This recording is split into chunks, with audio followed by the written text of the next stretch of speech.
آپ میں بہت سارے ایسے ہیں جو دکانیں چلاتے ہوں گے، کاروبار کرتے ہوں گے، لیکن کیا آپ نے دکان کھولنے سے پہلے اور کاروبار کرنے سے پہلے کسی عالم دین سے مشورہ کیا ہے کہ مجھے کون سی ٹرمز کن کنڈیشنز کے ساتھ کاروبار کرنا ہے اور کون سے میں کام کر دوں گا تو بیع فاسد ہو جائے گی، میں بھی گناہگار، گاہک گناہگار، اس بیع کو ختم کرنا واجب ہوگا، کون سی بیع باطل ہیں، کون سی بیع صحیح ہے، بیع صحیح کی شرائط کیا ہیں؟ سیکھا ہے کبھی؟ نو۔ علاقہ اچھا ہو، دکان کارنر والی ہو، چلتی ہو، بس اس کے بعد طریقہ کیا ہے باقی سب اللہ جانے، اس کا رسول جانے، معاف کر دے گا اللہ تعالیٰ۔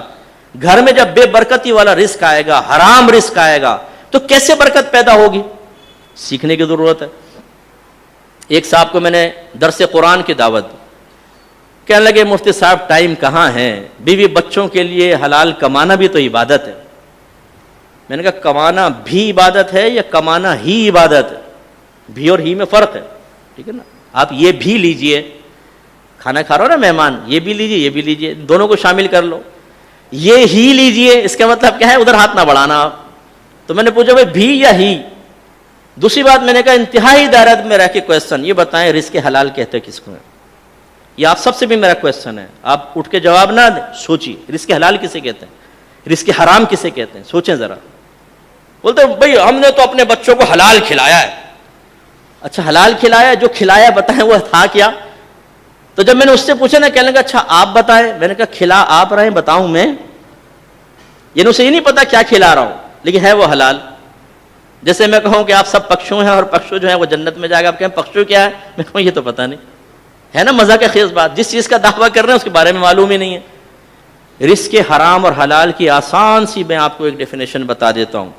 اللہ تعالیٰ اس کے رسول نے رزق کمانے کا، جس چیز کو کمانا ہے، جس طریقے سے کمانا، اس کا ایک طریقہ بتایا ہے، اس کی کچھ شرائط ہیں، کچھ اس کے لاز ہیں، قوانین ہیں، کچھ حدود اور قیود ہیں، لیمیٹیشنز ہیں۔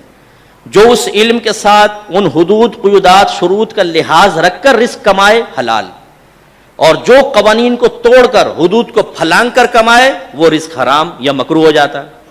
اس کا مطلب یہ ہوا کہ رزق حلال یا حرام اس کا تعین کب ہوگا؟ جب پہلے آپ کے پاس علم ہو، آپ کو لیمیٹیشنز پتہ ہوں، آپ کو قوانین پتہ ہوں، آپ کو شرعی شرائط پتہ ہوں، اور آپ ان کا پھر باقاعدہ لحاظ بھی کر رہے ہوں، پھر رزق حلال بنے گا۔ اب جس کو پتہ ہی نہیں کہ لیمیٹیشنز کیا ہیں اور وہ یہ دعویٰ کرے کہ میں رزق حلال کما رہا ہوں، بھائی بڑی عجیب و غریب بات۔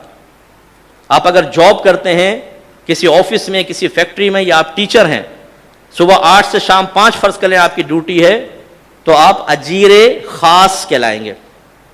اجیر کہتے ہیں امپلائی کو، خاص امپلائی کے آپ ایک ادارے کے ساتھ وابستہ ہیں۔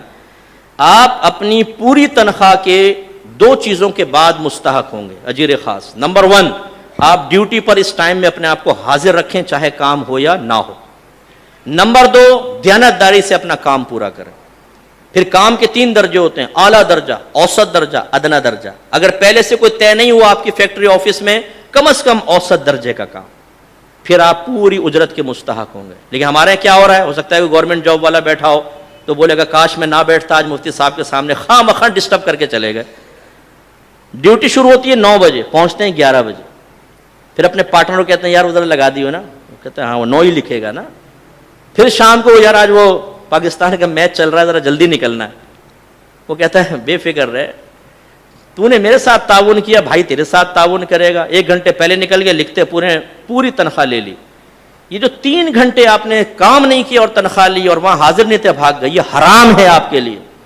یہ اگر اپنے بچوں کو کھلائیں گے آپ حرام کھلا رہے ہیں ان کے منہ کے اندر، تو ناراض مت ہوں۔ وہ باپ جو یہ کہتا ہے کہ میں بچوں کو حلال کھلا رہا ہوں، پہلے وہ حلال کی تمیز تو پیدا کرے، وہ اس کا علم حاصل کرے جو کوئی مشکل نہیں ہے، اس کے بعد بالکل سکون سے طیب اور حلال کمائے اور اپنے بچوں کے پیٹ میں اتارے، وہ رگوں میں جائے گا، وہ آنتوں میں پہنچے گا، برکت پیدا ہوگی، بچے فرما بردار بنیں گے، نیک بنیں گے۔